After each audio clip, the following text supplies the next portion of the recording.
On this edition of Newsbang, aliens hijack Southern TV, world still not invaded. Tuesday blues as 26 million quid swiped from Heathrow. And Toronto hockey owner forces everyone to leave, form new league. Plus, coming up, after a tip from a well-placed dog, will Richard from Stevenage discover he has a life in show business? In show business, possibly for life. Those are the headlines. Wake me when the pills wear off. Dran Newsbang, illuminating the darkest corners of ignorance with blazing truth. 1977. Panic swept across Britain's living rooms today in 1977 as an alien life form commandeered television signals to deliver what experts are calling the most boring extraterrestrial message in history.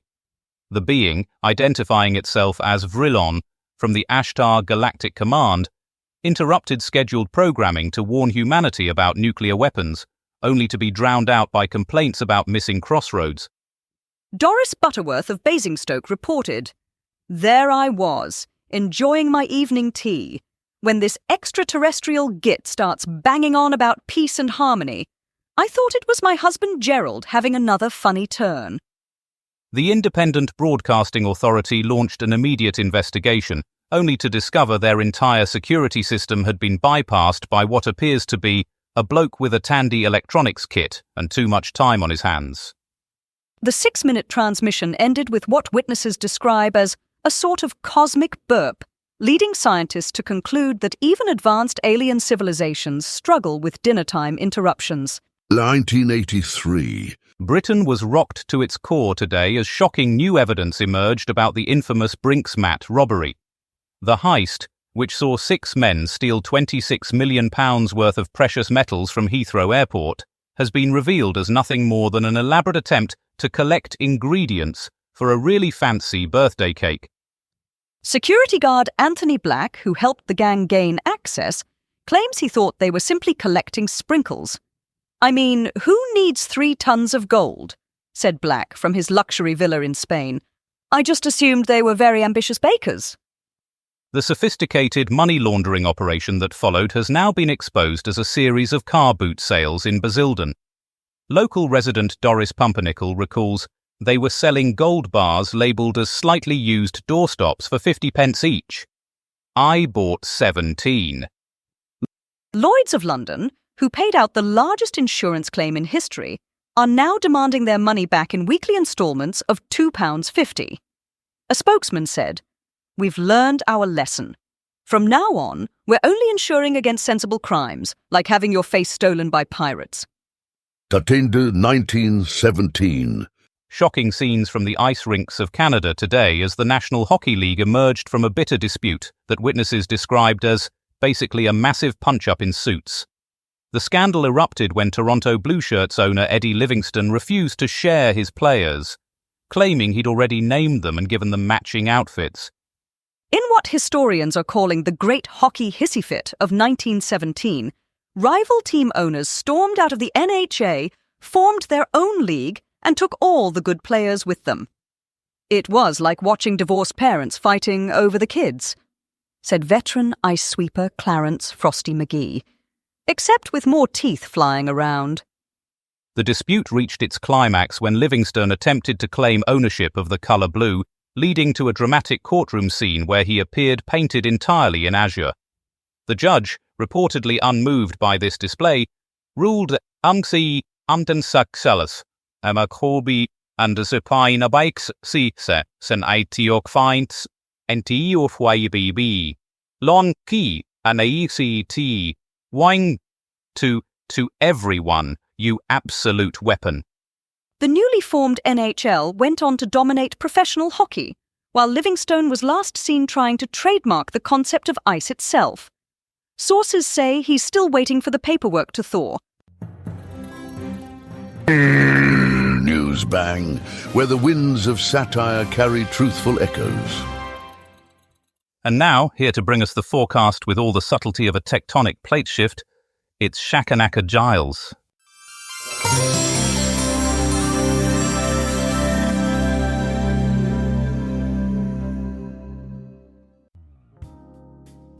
Speaking of shaky situations, exactly 172 years ago tomorrow, the Banda Islands had a bit of a wobble that would make today's forecast look like a gentle massage. But on to tomorrow's weather. Southeast's looking properly November-ish, with temperatures dropping faster than a Dutch colonial fort in a tsunami. Pack your woolies. Midlands will see some atmospheric turbulence, nothing like an 8.8 magnitude shake-up, mind you, just enough to ruffle your Wednesday papers. Up north, expect waves of rain about 8 meters shy of historical Indonesian standards, but still enough to make you question your life choices. Scotland's getting a proper maritime experience, winds strong enough to disrupt trade routes if we had any proper shipping lanes left up there. In summary then, chilly, wet and distinctly less catastrophic than 1852, and that's all the weather.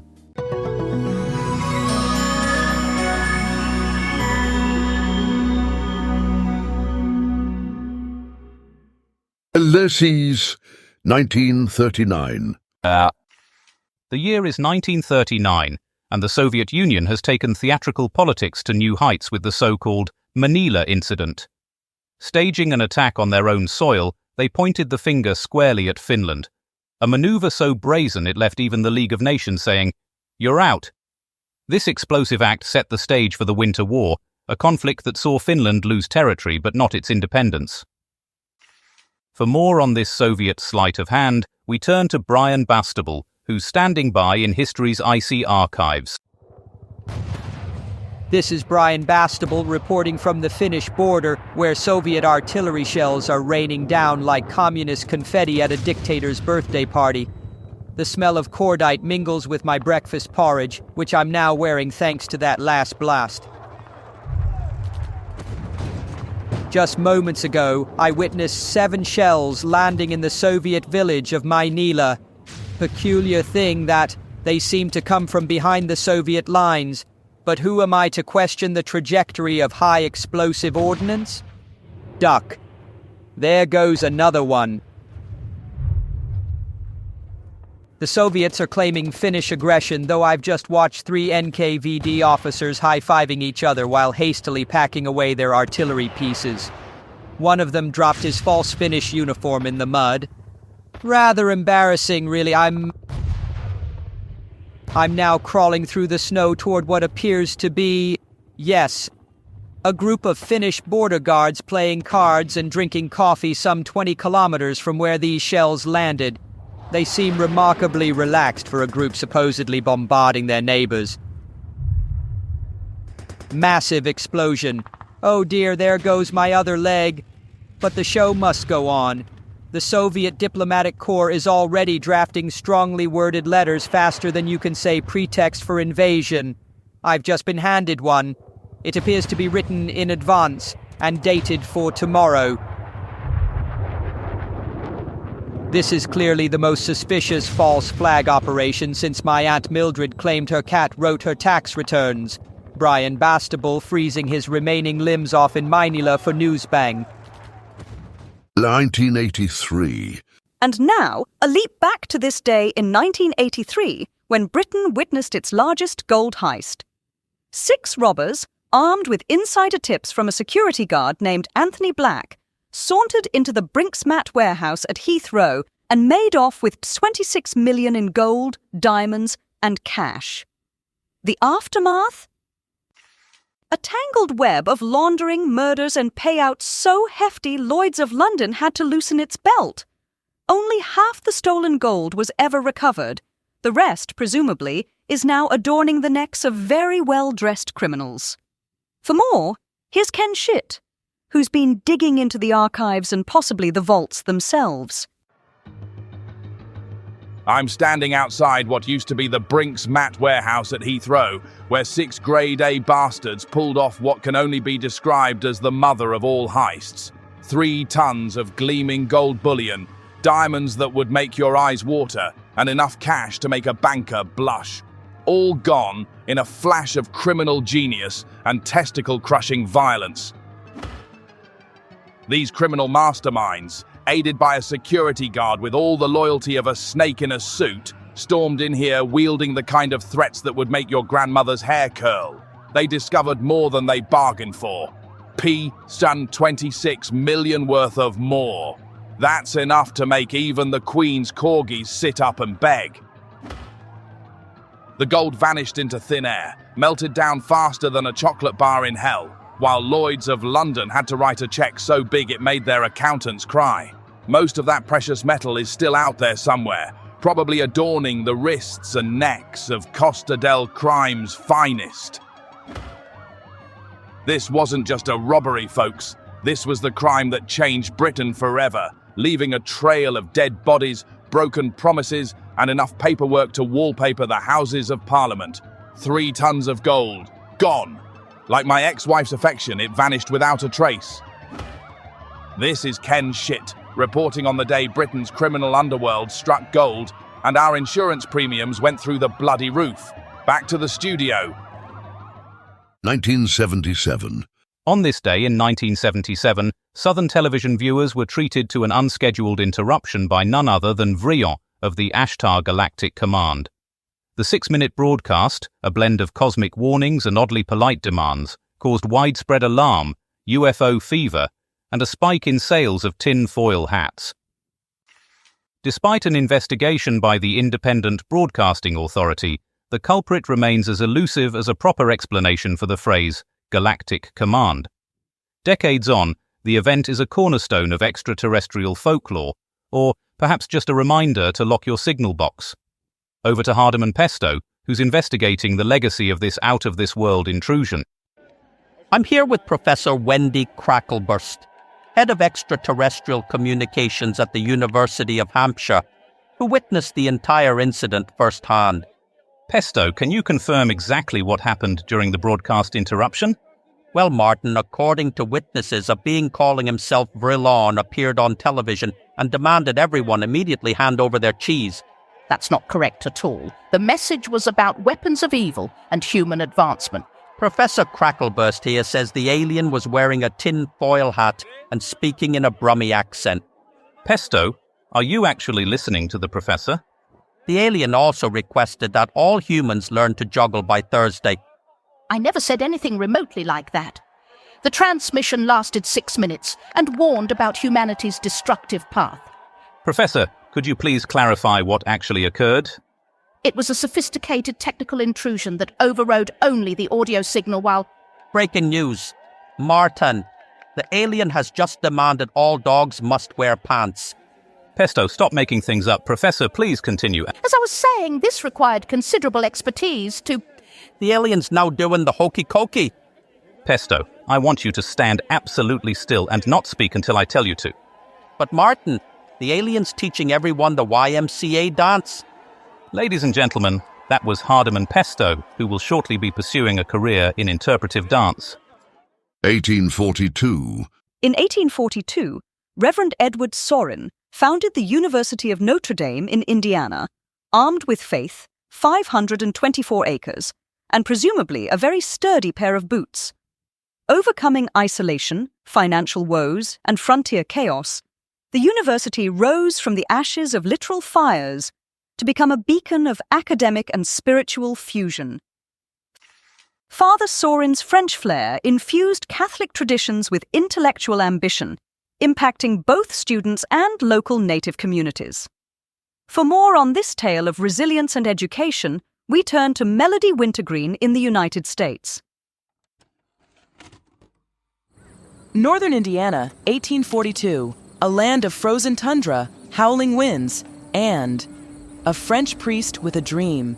Melody Wintergreen here at the unlikely birthplace of an American institution, the University of Notre Dame.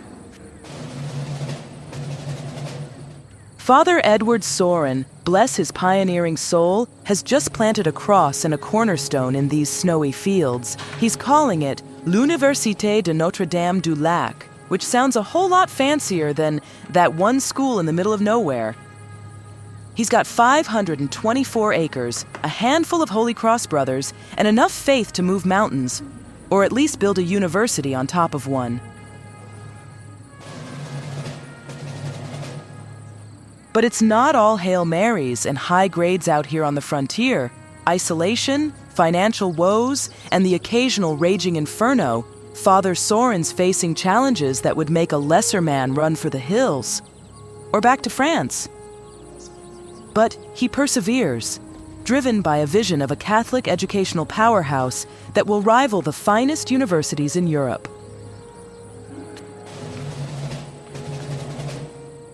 Fast forward to today, and that vision has become a reality. The Golden Dome gleams, a beacon of knowledge and faith, a testament to the power of one man's unwavering determination. As the university celebrates this historic anniversary, you can almost hear Father Soren's voice echoing through the halls. This college will be the mother of many colleges. And so it is. Notre Dame has become a symbol of academic excellence, athletic prowess, and, well, those iconic golden helmets. From these humble beginnings, a legacy has been forged, a testament to the enduring power of faith, education, and a little bit of French flair. Melody Wintergreen for Newsbang, from the hallowed grounds of Notre Dame, where the fight for knowledge is as fierce as the fight for a touchdown. Good News Bang, unveiling the universe's secrets with unparalleled audacity and wit. Tatende 1917. And now, a man whose love of sport is matched only by his disdain for sensible footwear, Ryder Boff, here with the icy chaos of 1917's hockey upheaval.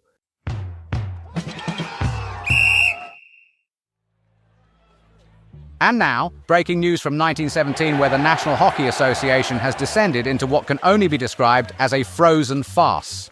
Eddie the Splinter. Livingstone, owner of the Toronto Blue Shirts, has managed to irritate his fellow club owners more thoroughly than my second wife's mother at Christmas dinner. The other clubs have done what any sensible person would do when faced with an insufferable colleague. They've packed up their pucks and formed their own league. The Montreal Wanderers, Montreal Canadiens, Ottawa Senators, and Quebec Bulldogs have joined forces faster than my Aunt Mabel dropping her knickers at a Tom Jones concert. Livingston, who famously insisted his players wear actual blue shirts made from imported Albanian silk, I made that up, has been left out in the cold like a forgotten meat pie at a vegetarian convention. The remaining owners formed this new National Hockey League in a secret meeting at Montreal's prestigious Le Biftec Suspicious restaurant, where they reportedly sealed the deal over plates of questionable mousse tartare. And there's Livingston now, storming out of the meeting hall, his moustache quivering with rage like an angry caterpillar doing the Charleston. He's heading straight for his horse-drawn carriage, but wait, he's slipped on the ice. That's going to leave a mark on both his pride and his perfectly pressed trousers. The whole affair reminds me of the time I tried to start my own sports commentary league in 1982, called it the Ryder Boff Association of Professional Sportscasting. Had 3 members, myself, a retired ventriloquist, and a man who could only commentate while standing on his head. Sadly, it fell apart when we couldn't agree on whether Zoinks was an acceptable exclamation during cricket matches. This new NHL thing might just catch on, though. They're already talking about adding more teams, possibly even one from Saskatchewan, although personally I think that's just a made-up place like Narnia or Wales. Time will tell if this breakaway league succeeds, but one thing's for certain, Eddie Livingston won't be invited to their Christmas party.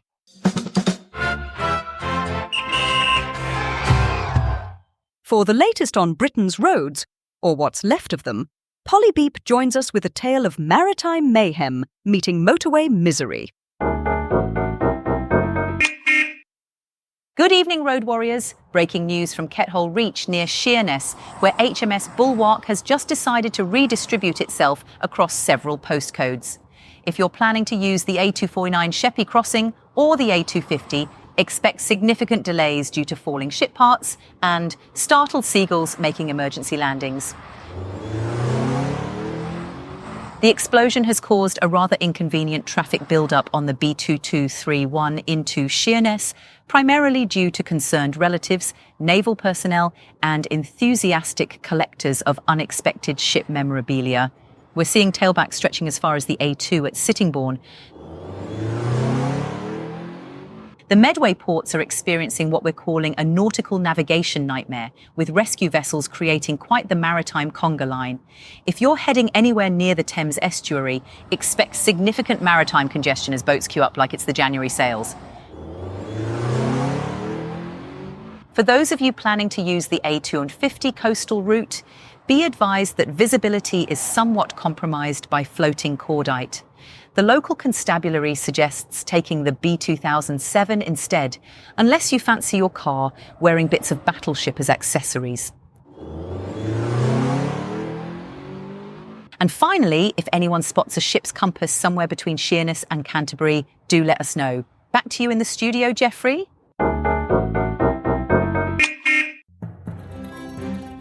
The Newsbang, where the headlines scream and the truth whispers loudly. 43 BC. This day in the year 43 BCE, Rome's political landscape was shattered as the Second Triumvirate formed, an alliance so precarious it made a three-legged stool look stable. Mark Antony, Lepidus and Octavian seized absolute power, carving up territories like a roast boar at a Roman feast. Purges followed, opposition was crushed, and the Republic stumbled towards its demise. Antony and Octavian's eventual fallout turned Rome's streets into a battlefield and Octavian into Augustus, the empire's first emperor. A divine intervention or just politics at its most theatrical? For more, Pastor Kevin Monstrance investigates.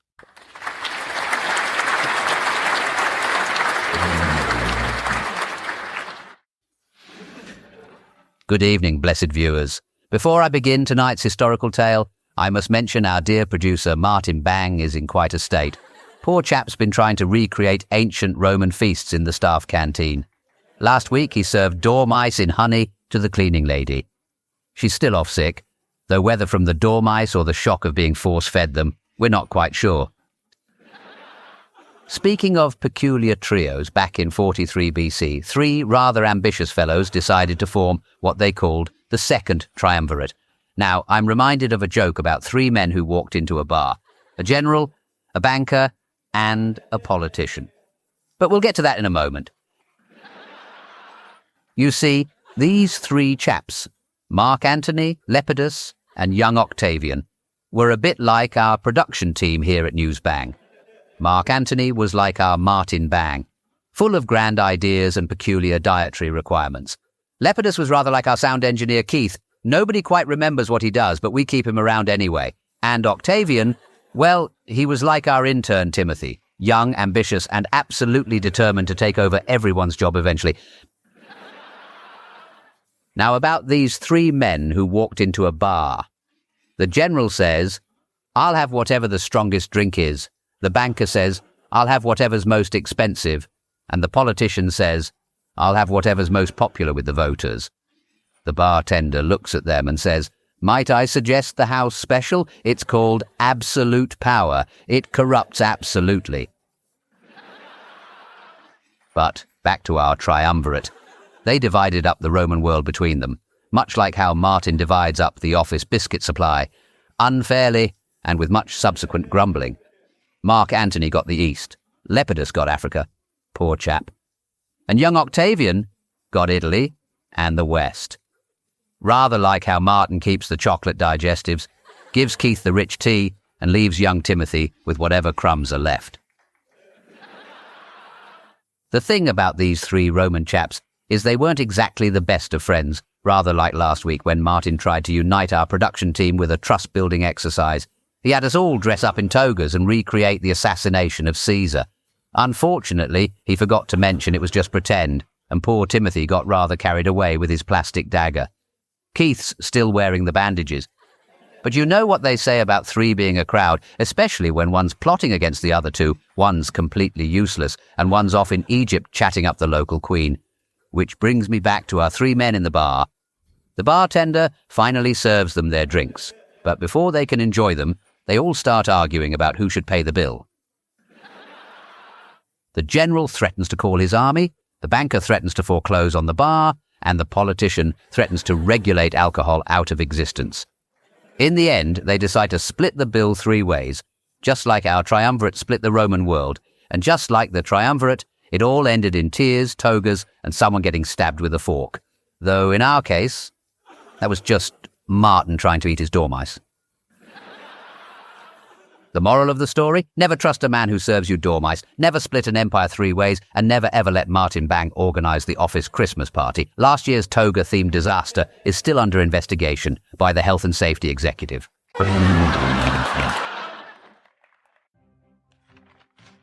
And finally, let's have a look at tomorrow's papers. The Times lead with Lady Gaga sings Way to Record Tour. There's a picture there of a hat. The Independent go with Chinese launch surprise attack on UN troops. That's got a map of Korea. The Mail opt for Johnson calls for unity in Congress speech. There's a photo of him waving. The Express have beekeeper crisis in the Cotswolds. That's on page 3. And the Mirror go with frog hits top spot in chart frenzy. No idea what that's about. That's it for tonight. Join us tomorrow when we'll be looking at more news. Until then, good night and a firm handshake to you all. Tune in next time for more artificially intelligent hilarity. Newsbang is a comedy show written and recorded by AI. All voices impersonated. Nothing here is real. Good night.